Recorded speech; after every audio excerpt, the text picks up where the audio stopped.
Thanks for tuning into this video.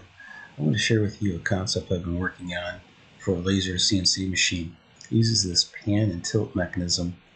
I've built some other more conventional machines based on XYZ axis systems, more of a benchtop mill, but I wanted to explore kind of a different mechanism and also do a little research on cardboard construction.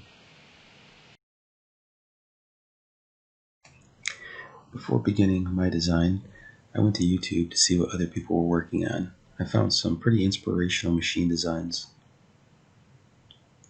I built a small mock-up of this concept, but was dissatisfied with the servos. I did discover that servos could run in continuous mode instead of being limited by 180 degrees. Finally, I went to this design, which is more of kind of a camera-inspired pan and tilt mechanism. I chose to go with stepper motors over the servos to get a little better performance from the motor, and also to be able to use this configuration of hardware and software development. If you look at my CAD model, the theory of the design versus the implementation or the reality is a little bit different.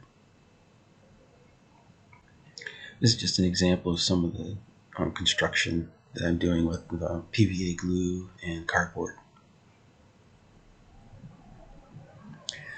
One of the challenges that I'm going to be faced with the programming side is to compensate for the angle and the focus of the laser.